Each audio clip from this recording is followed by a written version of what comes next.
doing a lot of work with festivals to show shows that were canceled. We're actually going to do that big block in the wall there, blocking off what's going to be a Vram venue. So there'll be a show with like 18 different pieces in it, 360 video and also executables. So it's gonna be cool. And then we're doing cans at the end of June, cans in Tribeca. So we're gonna show a bunch of video, some exhibitions, and yeah, it should be a lot of fun. That sounds wonderful. I'm excited. We are too. Absolutely. Yeah, good to see you again. Does one have to get onto a mailing list to find out about the various events? No, you can just follow our Steam page or Twitter, and you'll see everything. And when those festivals announce, you'll be able to attend just by coming to more. Hey guys, I'm going to start presenting. Can you see him? Is it okay for us to record this? Maybe post it? Yeah, absolutely. Go right ahead. So real quick, the way it works is there's kind of a group that we can all hear each other, but then I think there's also people outside of that group, which we may or may not be able to see. So also I'm a presenter, so you're going to be able to hear me from further, and yeah, I'm gonna have a louder voice basically. Also, I get this nice shiny sheen here. So let me know if you have any kind of problems with the audio, if you want me to speak higher. The presentation today is a little bit, probably going to be a little bit chaotic. I mean, it's just not extremely organized. So it's going to go, you know, it's going to flow hopefully, but it's not like a super rehearsed PowerPoint or anything like that. So it'll have a loose format. All right, so the first thing I want to emphasize, well, this is a presentation about the architecture of the Museum of Other Realities. And in saying that, I just want to talk about the process because the process is quite unique. So Robin and Colin approached me and they said, you know, we're thinking of doing this architecture, that really something completely new that would be fitting for this very extravagant art style and extravagant new type of art that is VR art. And they wanted something a little bit as revolutionary as the content of what they're holding. And I'll go over kind of like just the big picture on that. So, and I'll go into more detail later, but basically I produce a lot of concepts. And we worked for maybe 4 months, let's say. And then at some point, Robin took all of those concepts and made it into a functional machine for art. So it was really an extremely collaborative effort. And to talk about Robin, he's a 3D designer. He really goes deep into the philosophy of VR art, VR architecture and design. And he also has a background as an industrial designer. So it was really interesting in working in collaboration, although there was definitely a handoff period. And then that's how, like, this is really a collaborative effort. I can't say, you know, like, I'm the architect of the space or anything like that, because it's so much more than that. And also, I have to mention Clara Sierran. I'm not sure if I'm saying that right, but apparently she's been working with him since the very beginning, very early in the process, and she works in architecture practice, as well as Katie Davis-Sales, who gave a lot of feedback after the conceptual phase. All right, so I'm going to also just give you a little bit of background on myself, hopefully be quick on this. So I've been working on VR art spaces, and I really focus on architecture and art. I used to have a project with Allspace VR where I wanted to make a platform for people to create their own galleries and sell art. Also, when I've been doing this project called Cultural, I've always created my own galleries, my own space, trying to kind of innovate and figure out what it needs to have VR architecture, as well as filled it with my own art. And through that process, I've also collaborated, been in other VR art galleries and things like that. So I have my own art practice where this is what I do. I create architectural spaces that I feel are innovative, and then I fill it with my own VR art. So it's kind of like VR, art made in VR for VR. The other thing I'd like to talk about is kind of the limitations and the settings of the Museum of Other Realities. Because in real reality, the limitations usually is, the budget, the site, the context, the ownership, the client, the needs of the project, and gravity is a big one. And just being able to buy anything, like if we had to build this, we'd have to buy all this concrete and then form it and think about where the wires are going. So in the Museum of Other Realities, a lot of those constraints are gone, but they're actually replaced by more obscure constraints. And I mean, the thing with design and constraint is that that's always what's going to shape the end form that you're going to end up with. The end solution is based on the constraints. So in VR, in this space, you'll probably notice there's a lot of it that has to do with acoustics. So when you're 5 meters, when you're 1 meter from somebody, you're going to hear them at different levels. The other thing that they really wanted to do at the Moore is make it so that you could have these little isolated nooks. So if I go behind, this wall over here, well, if I wasn't a presenter and you couldn't see me, you wouldn't be able to hear me. So you could have a very private conversation at a different space in the museum, which also kind of influenced by creating these nooks. Now, I mean, there's a few boring technical limitations we can talk about, like the size of the light maps and the number of triangles is probably actually the core one. But one very interesting limitation of VR architecture that I've always tried to really work around in terms of shape is the technique called occlusion culling. So occlusion culling means, let's say your computer can only handle 1 million triangles. If the piece that's 1 million triangle is behind that wall, I don't have to calculate it. Which means that I can have 1 million triangle art pieces hidden all over the place, hidden from each other, and that way the people are able to enjoy them rather than having a museum with just one piece with a lot of triangles. So this kind of obscure problem solution in VR and in computer graphics really drives a lot of the design decision, interestingly enough. I kind of compare it to, in reality, we have to deal with gravity and price and stuff like that. And then in VR, you have to kind of ideally come up with clever solutions to occlusion culling. And then that has a kind of secret influence on the way that shapes are made and spaces are arranged. So if you maybe find sometimes that it's a little labyrinthic, that could be because we're trying to hide, and also there's other advantages, right? Because when you're hiding and you're thinking from all these different angles, it just creates a lot of discovery and a lot of maybe confusion, maybe mystery, but it definitely creates a different set of constraints that you have in reality. I mean, let's talk about this space. This is kind of, I feel a little bit like the masterpiece, the entrance.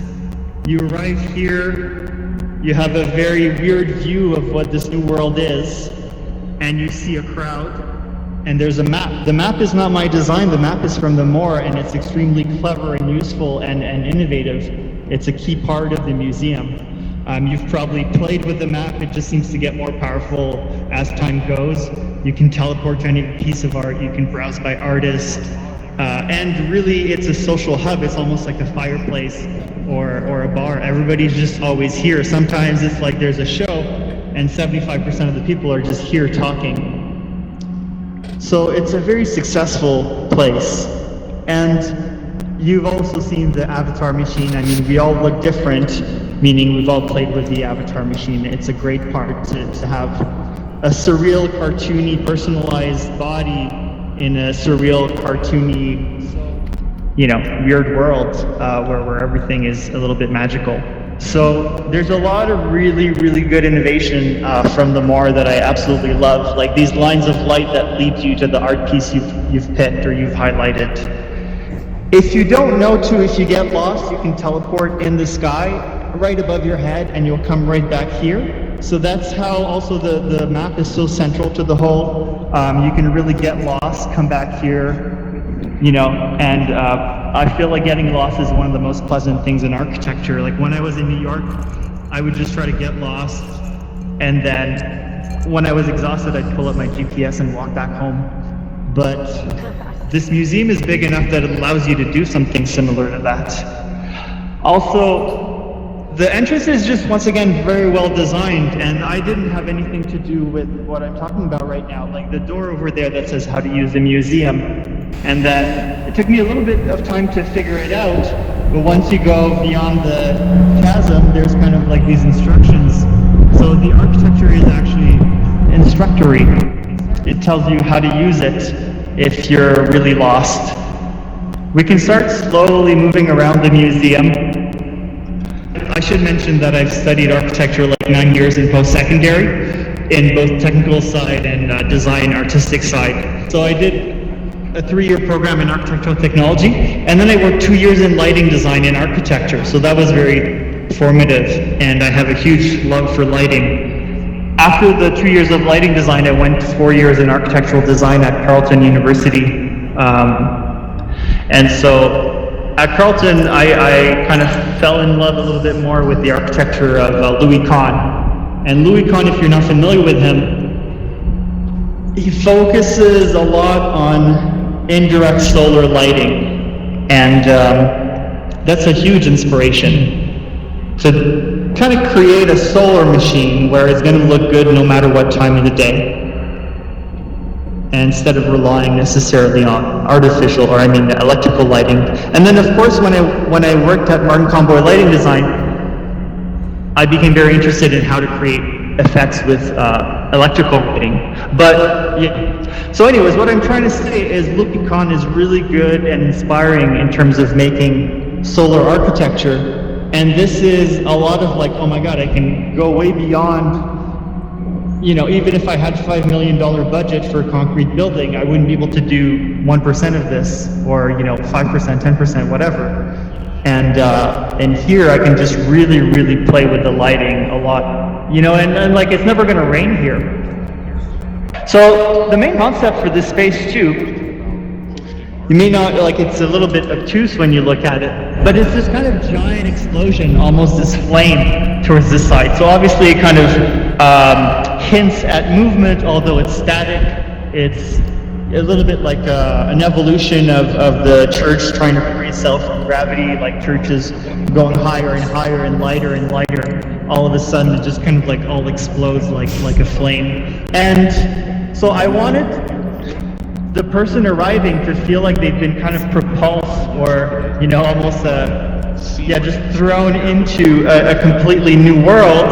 And then when they look forward, they would have kind of a similar view into this kind of other explosions. So I'm going to try to draw for a second, but it's kind of like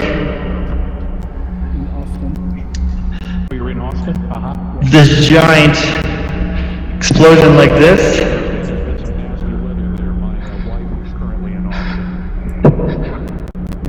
And then another one over there. So you come in and you see this, this giant kind of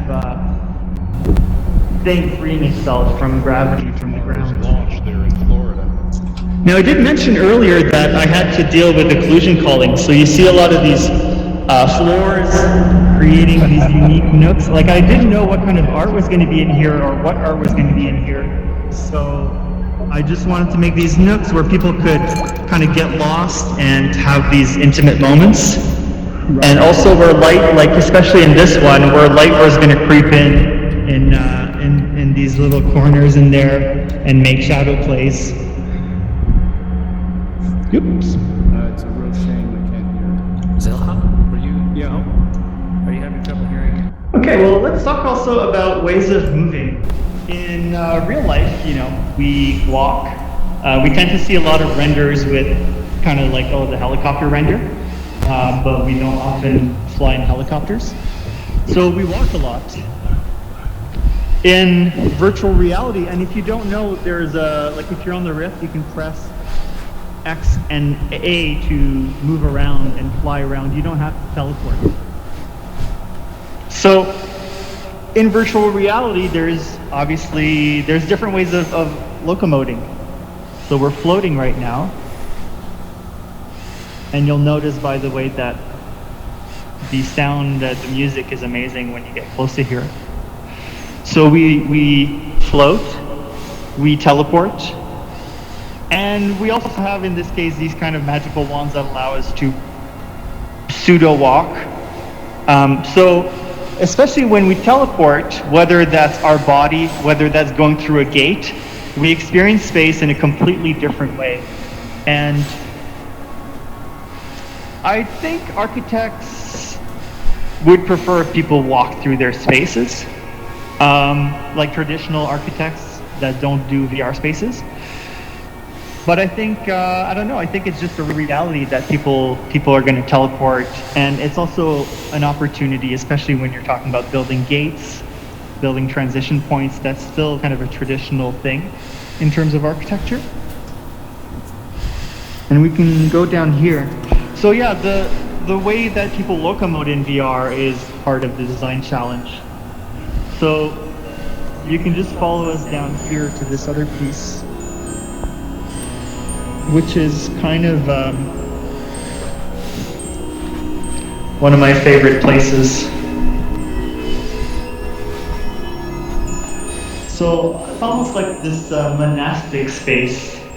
And what I love about, what I'm extremely grateful for with this space is that, you know, I created this courtyard, I created this kind of monastic room, this part of the building, and Kevin Mack came in, and they didn't just put any kind of art in here. Kevin Mack came in and he reacted to it, and the embrace of the art and the architecture together is like so multiplying and so powerful.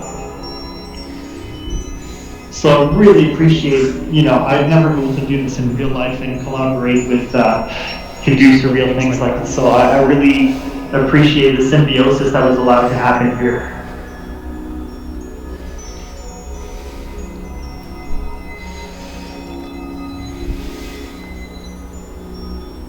So the next time you need an escape,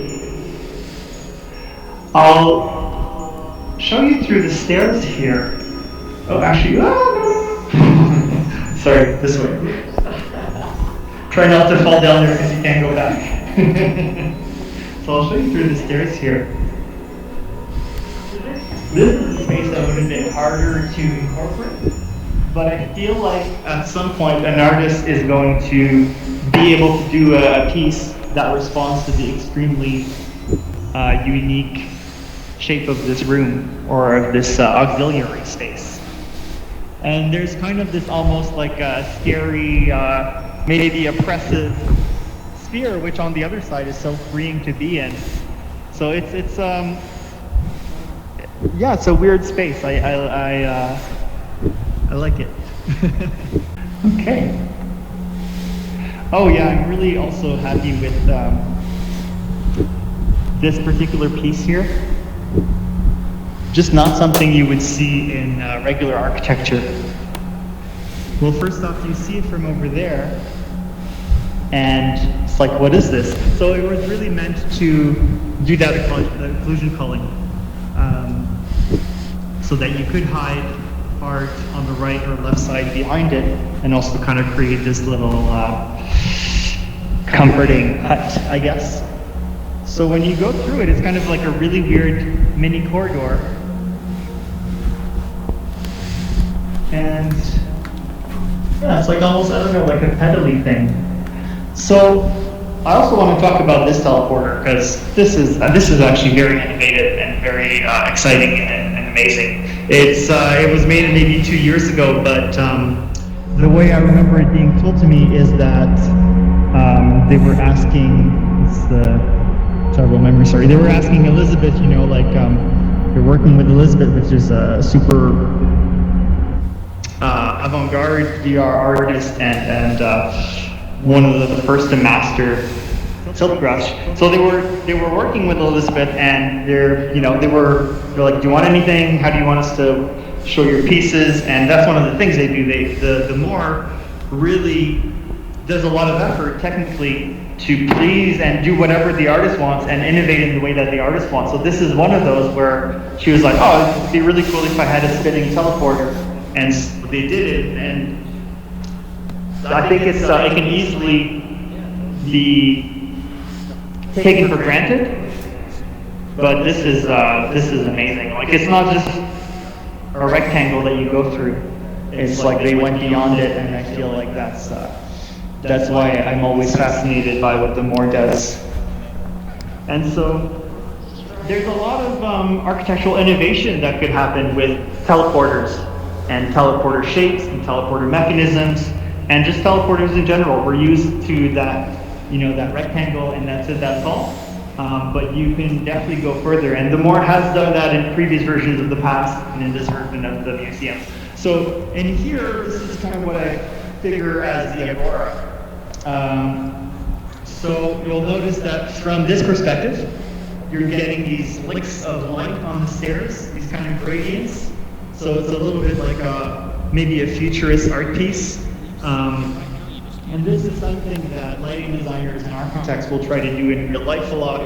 But the way that it was done here would have been extremely costly and maybe impossible to do in real life. So it's fun to just go for these ridiculous design choices where we don't have to think about, is it going to be LED? How am I going to access it for maintenance? What's the lumen? I don't want any dark spots. Blah, blah, blah, blah, blah. So actually, if you want to sit down anywhere in the rows, I'll be talking here for a good 10 minutes or so. You feel free to get closer, but I'll be probably standing around here, and I'm going to try this. I think this is maybe the first time we try to use it as a mini theater, as a little agora. So I'm very curious to see how people are going to react to it. So yeah, this is meant to be a little space where we can have presentations by artists, and that when you start from the museum and you start wandering about, you can notice it and be like, oh, do I want to come here? And also, well, if you don't know, over there it goes into other rooms. So it's meant as a kind of like really right there's kind of 3 points. You can decide to go where we just went, you can decide to go that way, or you can decide to go that way. And I mean, the sky is also a little bit of a reference point. Like if you get lost in the maziness of it all, you can slightly, there's definitely, or like that piece over there, right? That's definitely a place marker, an icon, I guess. All right, so I'll mention real quick. Okay, so let's talk about how I created this, how I worked this space, because obviously it doesn't look like a little cube. So I used mostly a combination of Oculus Media, probably for 90% of the design, and then the floors and the stairs were made in Revit, because it's pretty tricky in Oculus Media to do floors and stuff that's always parallel to each other. So if you don't know, Oculus Medium is a VR sculpting tool. And so really these walls were really sculptors. So when I'm talking about VR sculpture, I mean, the magical toothpaste that I'm drawing in the air with. So yeah, this was really a sculpture. And I mentioned earlier that Robin took what I gave him, took the drawings, and obviously brought in a lot of his own. And what he did with this sculpture originally is that he transformed it into a more rationalized piece. So for me, there was just, if I look at the original geometry, I think it was 25 million triangles. And of course, you can decimate that to whatever number you want. But it's always going to be the little like, okay, this is not very mathematical. Whereas Robin, with his design and his aesthetics, made it, all the walls are like one thickness. And he has a very particular way that he likes, I don't remember exactly what it is, it's like power to the 6 or something. But he has a very particular mathematical line that he likes to be part of the design, and so he did part of that conversion as well, which is what you see here. Also, if you'll notice, the original model had a lot more detail and a lot more holes and a lot more nooks. And by that, it just wouldn't be very easy to optimize for a VR experience that's multiplayer and potentially going to be running on mobile devices. So a lot of, once again, simplification had to be done. But with that being said, I'm just so extremely happy in how it kept the soul and the spirit of the original concept and how it's completely recognizable while still being adapted to the needs and the personality and the process of Robin and the Museum of Other Realities. So another thing that's unconventional here is, like walls becoming floors, becoming ceilings. There's this kind of like giant thing crashing right into the middle of the agora. And Like actually when I designed it, there were more nooks so that if somebody was here, you could climb on this thing and then go up that thing. So that's one of the things that got cleaned out, épuré. And what's the other thing? Oh yeah, I mean, I was listening to, I think her name is Andrea. Katsukaru. Andrea Katsukaru. Yes, I was listening to Kent and Andrea on the Alex architecture analysis, and one of the things that picked up my interest is when she was talking about kind of the history of architecture, and she says there's this theoretician at some point, he says something to the likes of not only does the building have to carry, like the gravity has to carry the building, it has to look like it's carrying the building. And so here, I'm having fun playing with those rules of like, aha, there's no gravity, and I'm being a little bit contrarian, but what's more powerful than just being contrarian is to also take roots in gravity, and so there's this anti-gravity, and then there's also like things that are smashing into the ground. So as much as there are floating pieces, there's many pieces that are very fully anchored and referencing. So I feel like the interplay of opposites and middles and transitions is more powerful than just the denying of the original reality. Yeah, so let's talk about the process a little bit. So, you know, basically before, the rooms were polygonal and they were put together like, let's say, a honeybee pattern, you know, where every room is form-fitting into each other. So I was like, let's start with figuring out rooms, and then we'll design some corridors. And when we have rooms and corridors, we can, you know, you can easily have these kind of systematic spaces and connect them together. And once again, goes back to that whole occlusion calling, where if you separate big rooms with tight corridors, you won't see all the art at the same time. So did a lot of series of rooms. You can imagine what comes next, a lot of corridors. There was a lot of sketches, so basically I very much like architecture, you'll start with just sketching it out, and then I would often do, a lot of the concepts were geometrical, so I would do them in Revit. I actually started a lot in Revit, you know, like mathematical lines that get extruded. Revit is smart, it's parametric, it's easy to tweak the shapes. And then at some point, I got a little frustrated with the limitations of that, and I wanted to go more wild because, like the room we just went through with Kevin Mack, that's all Revit. Those are all straight lines, it's all mathematical, and there can be a beauty in that. But this is all Oculus Medium, all the crazy sculpture-y stuff, because it would be a complete pain to do in a 3D application software, and also when you're in VR, you're right in there feeling it. And so you can have an idea, you just need to imagine the light and how the light, like basically the way I try to make it is I try to make like a kind of a pinball machine for light to look good no matter what time of the day and what angle the sun's gonna come in. So in using those techniques, I also needed to experience the space in VR at the same time as Robin especially. So some of the things I do, there's a software called Enscape 3D. In Enscape 3D, you can export an EXE that is both an on-screen experience and a VR experience if you have a headset. So I would send them the model in 3ds Max, send them an EXE of Enscape, and then they could explore it. And Enscape is actually great with solar lighting. Now, beyond that, there's this other company called the Wild XR. So I was lucky enough to, I mean, I come from the architecture world, and you may have noticed I have a little interest in VR. So I usually reach out to VR architecture AEC companies.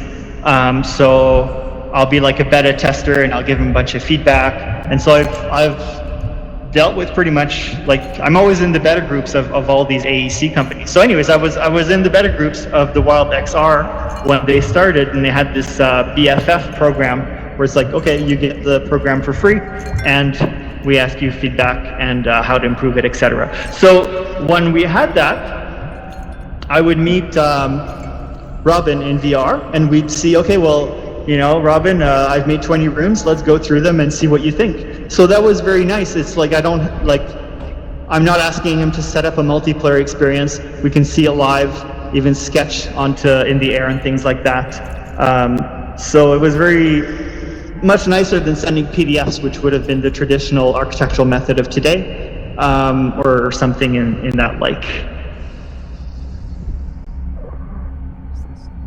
And I should mention that right now I'm the product owner at Vim AEC. So I guess technically we're competitors to all those companies. You can imagine that we're doing extremely fun and exciting and innovative stuff in the architecture and VR and AR world. Yeah, so it should go, I guess without saying that VR space with this kind of process is a lot more iterative.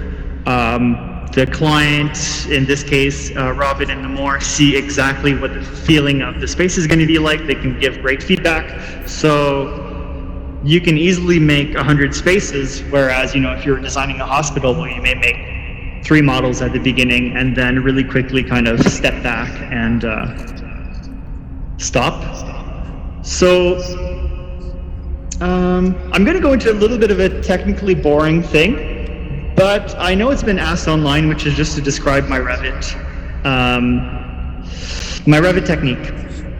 Because I had to make this really weird and annoying workflow to work between Revit and Oculus Medium. And I know there's going to be some Revit nerds watching this, so let me geek out for 3 minutes and then we'll get right back into the art.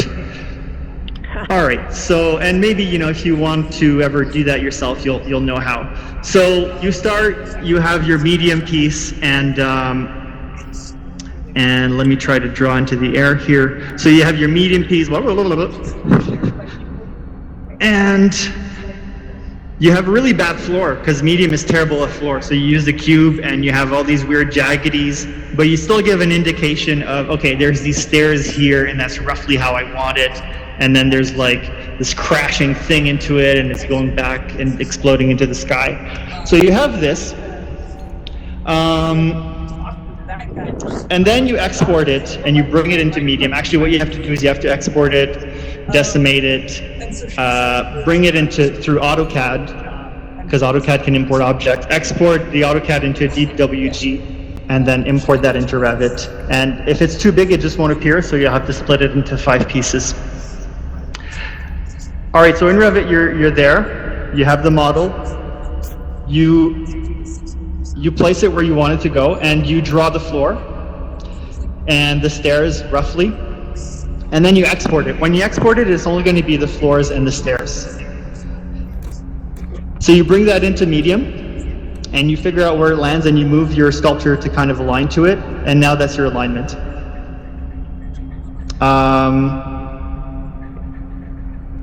Yeah, I think that's the gist of it. Sorry, that was extremely boring, but I had to kind of get it out for posterity's sake. Okay. I have a quick question. And with that being said, it would be really nice. Oh, sorry, do you have a question? Yeah, just a quick question. In terms of the lighting, are you rendering it in a program and then baking a texture, or how do you actually get the lighting in here? Well, so there's a difference. I'm a lighting nerd, so I'm working in lighting design for 2 years and keeping that passion. Visualization nerd as well. So when I'm working the space in medium, there's just that kind of one live light, which is not very good, but I can kind of pre-imagine it. So my favorite is just to throw it into 3ds Max and then Octane. And Octane, you can run the whole 25 million polygon model. It doesn't matter, it's not live, it's going to take 3 hours to render or whatever, and it'll give you, Octane is really good for good shadows and good lighting. And you'll notice too that in my original design, a lot of where stuff would crash into the floor, there would be this kind of reaction of this lit surface that was going to light it up, so that when things crash into the floor, there's almost this feeling of lightness to the gravity, a little bit like the anti-gravity. So that's my favorite. And then Enscape does really good solar lighting. So I'll answer you in a second. And then really, the more redid their own lighting, I believe in Unity, if I'm correct. So that was, I didn't even know which direction the sun was going to be in, which is an interesting thing. Although it was designed to kind of ideally look good from any dimension of the direction of the sun. What was your question? Yes, I was curious, you talked about the various iterations that you went through to create Yes. this space here. Yeah. And I wondered if you had considered making a small exhibit of the different models that you went through to arrive. Absolutely, yes. Actually, before the COVID thing happened, I was going to have a show at Elephant, having that show, having renders, and also doing a really high quality, like I do like ridiculously high quality light bakes for my space with Octane, and then I'll bring it into Unity. So that's normally what I do for my own VR art. So I was going to do that with the original museum and show some renders that maybe printed out and show some of the earlier iteration model and some of the sketches, and also show them more side by side. And eventually there's a possibility that something like that could happen in the more. And also I want to capture Robin's side of the adventure, because Robin had it for, like, I basically gave it and then I didn't see it for a year, and then I saw it, and obviously it was very much more evolved and a lot bigger, and moved and changed and evolved and like massaged, and just like, it's like, oh, it's growing up so fast. So I want to know the whole story, you know, of what he did, what those architectural consultants suggested. Like, I feel like architecturally it's such an interesting story. Oh, I have one more question now, and I'll let you go. Yeah, on. go ahead. So, since it's a virtual environment, and you can record whatever is here currently as the exhibit, is there a way that as exhibits change over time, one could dial in the exhibit that was here today and visit it, and then dial in another exhibit and go visit it? I believe so. I believe actually in Steam there's a number of pre-versions you can go to, and I think the limit lies within Steam into, like, will it let you go back 3 years? Oh, okay. But the real person to answer that will be Robin, but I think that's what I heard him say at some point last week. I see. Yeah, if I could jump in for a second. We did a lot of work after Sam finished the concepts, but it was all pretty much based on his work, and also that other museum that you showed us. That sort of, I remember that, so I learned a lot from that, and just the way he worked. We worked collaboratively with a number of different architects to like dial it in, but it's basically the heart and soul is all Sam. So yeah, it's been really great working with him. I should mention that I had this thing called Culture Space, where I wanted to do a tool to help artists do galleries and art shows in VR using Allspace VR, like 3 or 4 years ago, probably 4 years ago actually. And when I was doing that, I also built a whole gallery in VR and then filled it with my own art, like maybe 13 to 15 pieces, both inside and outside. So I had that space, and then I started a new kind of gallery. Like, I do these galleries and then they like don't show anybody. But I started this new gallery that I haven't really shown, that's like maybe 15 rooms, although I've shown Robin and Colin. They're probably the only ones. And so there's these 13, 15 rooms, and what I want to do is I want to release each room individually as an extremely highly light-baked room with a piece of art that's been sculpted in medium. Usually for me to be satisfied with it, it takes like 3 to 6 months. So I'll do a very complex piece of art in a room that I really love, bake the lighting extremely high quality, and then release one piece at a time. And the goal is to release a full gallery in like 2-3 years or something, where it's slowly filling up, quote unquote, perfectly in terms of a VR experience. So then you put them in tiny snow globes and sell them in the gift shop? Well, the goal actually is to sell them to museums. I'm trying to, and it's kind of there's a whole other conversation around that, right? But it's like, if you're trying to sell them to collectors or museums, well, you're not gonna like give it away for free or put it for like $15 on Steam or something. So, but the thing is, once it gets into a museum, it's gonna reach all of the people that are not us, that would never think about buying a VR headset, that are just like, oh, let's go see a Van Gogh or whatever. And then they're like, oh, what is this? It's like, oh, this is a completely new thing. It's kind of the evolution of a painting or whatever. So, but yeah, that's Yeah, go ahead. Hi. Have any museums approached you to build a wing like this for them? You know, bricks and mortar into... No. I mean, the other thing is I was under, like I couldn't talk about the museum or show images until it was out officially, which took about a year. So it's like I've been, like I don't really show my work in a way. Like I'm not also terrible at documenting my own work. But yeah, it's like I'm not like, yo, I'm doing all this stuff. Because like my best work is either stuff that I want to release super later, or it's a museum of other reality, which wasn't public for a while. So I feel like now it's kind of like the like the whole bubble is like I'm spilling information all over now. So it's good. Got it.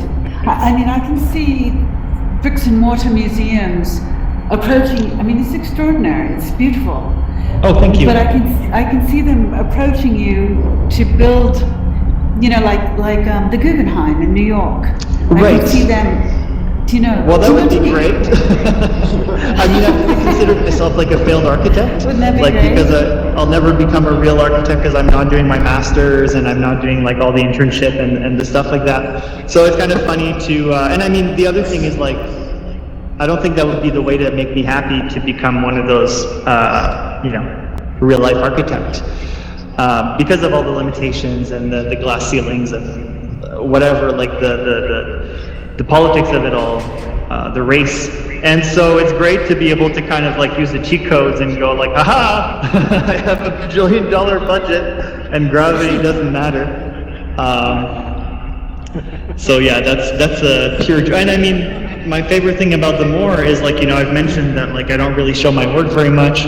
So and the whole selling it, right? Which means if it's not in a gallery, it's very few people are going to see it. So my favorite thing about the Moore is that I get to see people experiencing it. Also the content, right? It's gonna live on, and it's just filled with this amazing thing. And it's like that's the utopia of virtual reality architecture, is that it's going to bring spaces where you learn, where you enjoy yourself.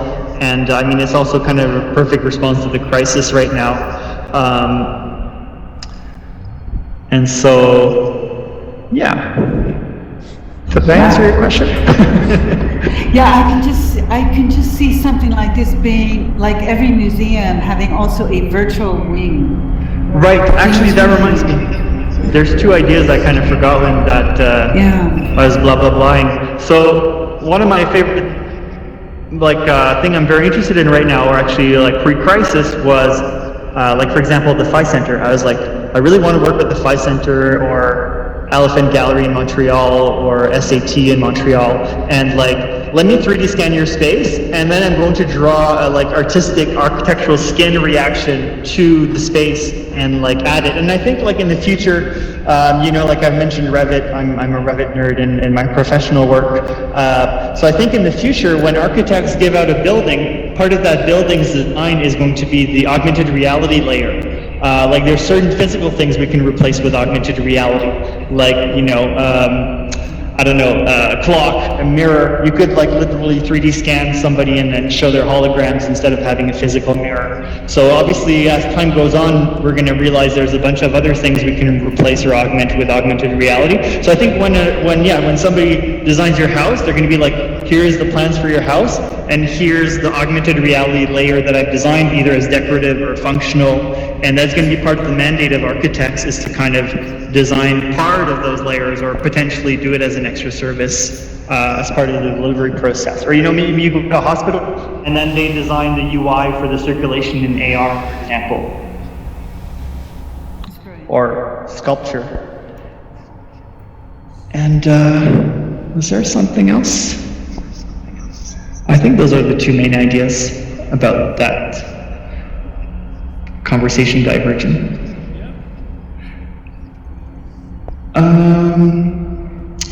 All right, well, let's maybe move around. Let's go through here, actually. So I mentioned that I designed a lot of corridors, and one of those corridors kind of, you know, I designed a lot of rooms, so it's normal that a lot won't make it through to the final design process. But one of them that survived is, oh, actually, it's this way, sorry. survived and really evolved a lot too is this one. So one of the early corridor concepts was this kind of figure eight, I guess, and it's negative. And I really like, actually, like if you saw the original, this was continuous and maybe even inverted to create light plays, but I really like how Robin, I think, inverted it and cut it up into pieces. It just makes it so much more powerful, and you still have the light plays, maybe even more. So here we're kind of like in a positive space, or actually it's the opposite. That was a negative space, and here we're kind of opening up. So it's kind of like this peanut and the circle in between the peanuts. So I figured out with a type of corridor like this, it would be easy to make it a long thing that's continuous, or decide that all of a sudden you want to open it up, or that it leads onto kind of a final destination.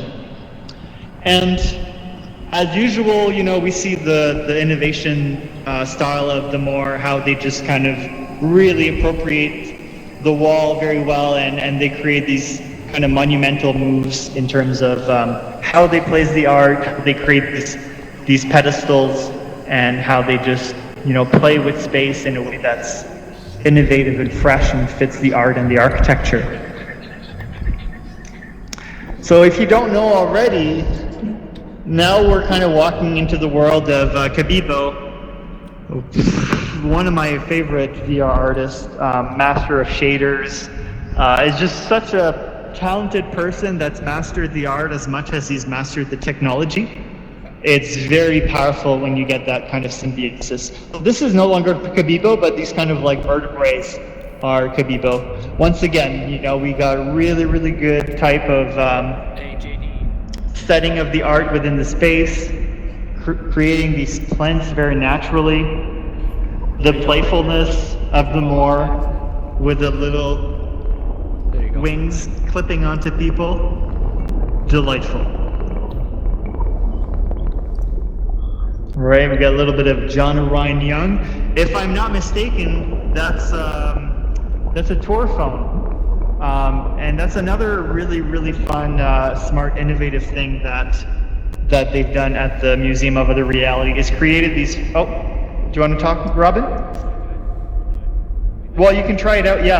So basically, if you pick it up, these phones, you'll see a ghost giving you a tour.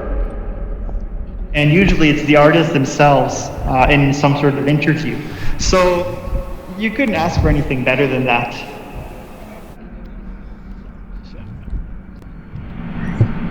So yeah, that's just like... Yeah.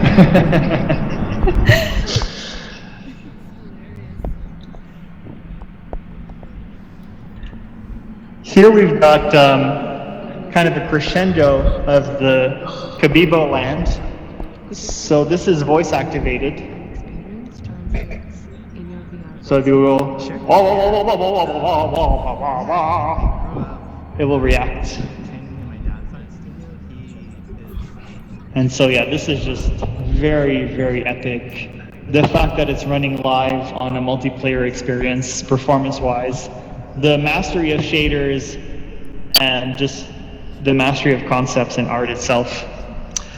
Very, very good. I love Kabibo's work, and he's a great person.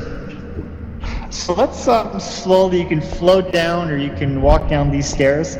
I believe, if I'm correct, I believe that Robin really likes round stairs. I've always seen this as something within his designs, and I think he takes pleasures in round stairs. Am I correct, Robin? This was the last pair of stairs we made, honestly. It was the last pair of stairs in the museum, just to make these. It looks silly and simple, but we thought about it a lot, so. Yeah. So I've seen these types of these evolutions of these stairs before, and I think this is the most complex. So let's go down into another Kabibo piece.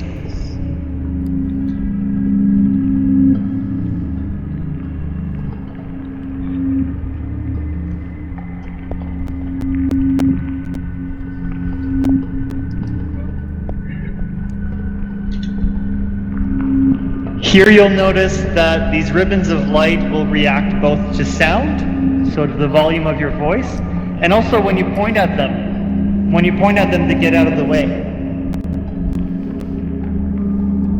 So, I don't know, I feel like Kabibo really has a way of like putting you in this kind of a trance world. Speaking of meditation, this is maybe a room that's a little bit based on one of my previous galleries, and it's a little bit hard to see in the dark. One thing you will notice is that this one is also voice activated. So if we weren't in the dark, the main shape is kind of a croissant or a banana, and really there's supposed to be this kind of light coming in here indirectly to, you know, to slowly drift into the banana. Now in this case, there's barely any light here. Just a tiny little space where it comes in. But, I mean, the Kabibo piece does it. It's just so serene.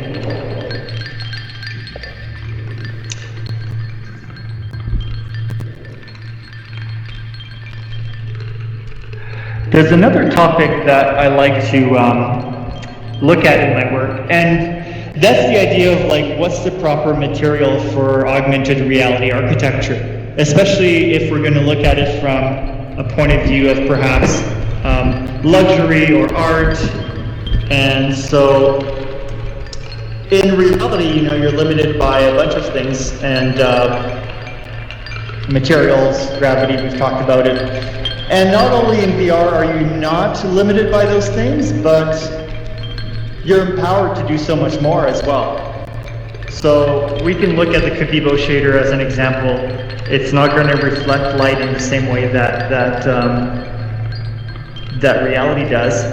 But let me see. Where is the particle game? Here we are. So this is a great example of what I feel is like the material of virtual reality. It's beyond what we could do in real life, so much beyond. But like, imagine if there was a space where these were the walls or the floors, or just integrated like mold in the furniture.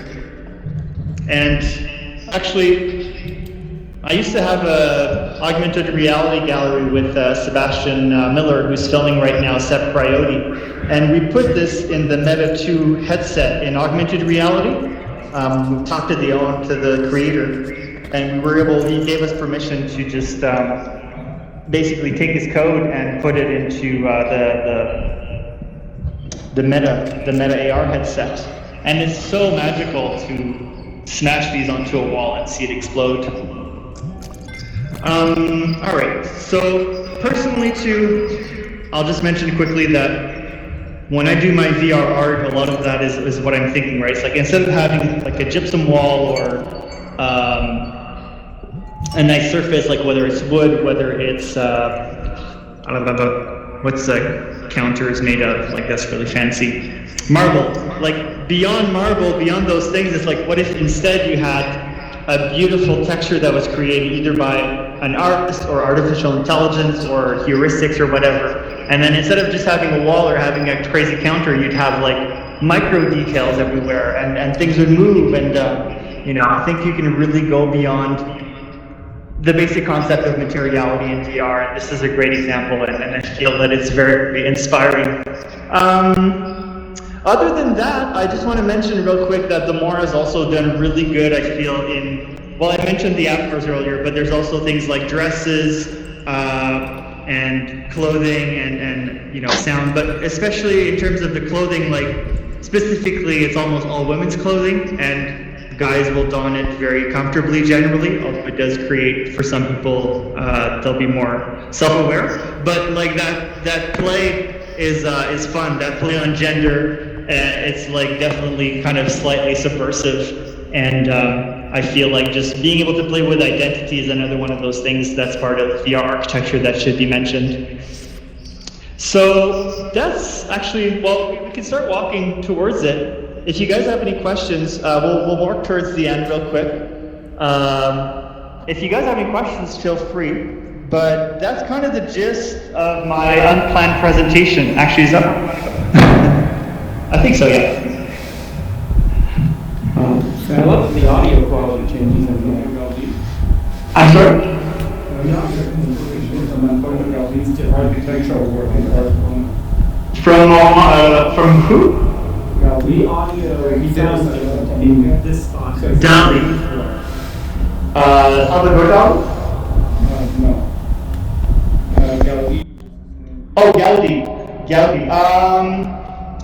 Not inspiration. I mean, I have a lot of respect for him, and I know of his work. Like, I love the thing where he would figure out the structural gravity of the piece by kind of hanging it upside down. I feel like actually maybe that is like subconsciously an inspiration because there's that whole kind of like explosion.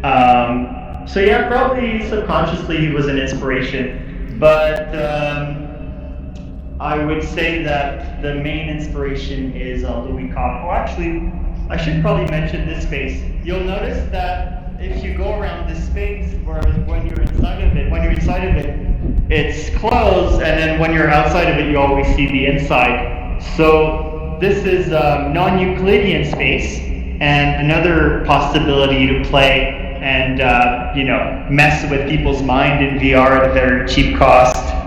And then of course there's the whole actual art piece where your body is duplicated, and then we get a bunch of people, and it's super surreal, and you realize we live in a simulation. We're in the Matrix. We're in the Matrix. Yeah. And then lol at how do you what? I was going to say, how do you guys walk around, but I realized you're probably just walking in real life. No, I'm using, there's these buttons you hold and they'll put like these lights in front of you. Oh, okay. Just do that. And then when you have two lights, you go even faster, or when you have one light, you go at a certain speed. And so, yeah, this is really nice because like it's cool inside, and then when you step out and you move around it, you realize that the box is always open to you. And so, worth mentioning in terms of opportunity in VR architecture and in AR architecture. And I'm sure there's going to be even more clever applications in the future when we start integrating this into our, real life or meetings, or this is just the beginning. Oh, really something.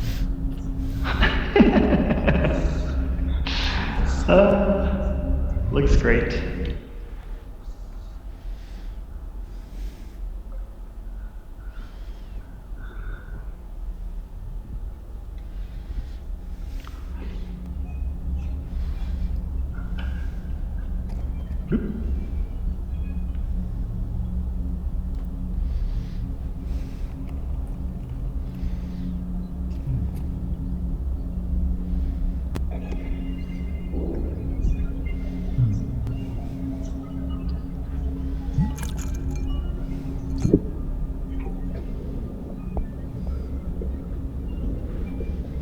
Right.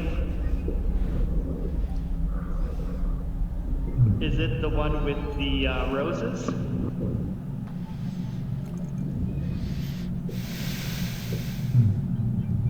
Nice. Nice. I think I may have seen it. I definitely had a Gaudi period. I have at least a book of him. So I just felt like this was a great way to end the presentation, to kind of lead into the infinite world almost that is behind me. Also, once you go in there, there's no turning back. I mean, people get lost, they don't actually disappear. Or they just, wander. So yeah, if you guys don't have any particular questions, you're free to explore infinity. And actually, this is a great example of the dematerialization of architecture through VR. Like you could obviously never do that, where you can just start floating around in this infinite kind of paradise. It's like you're really in the painting. So this is a great exploration of like the complete lack of boundaries that VR art affords you, and like going beyond VR art museum.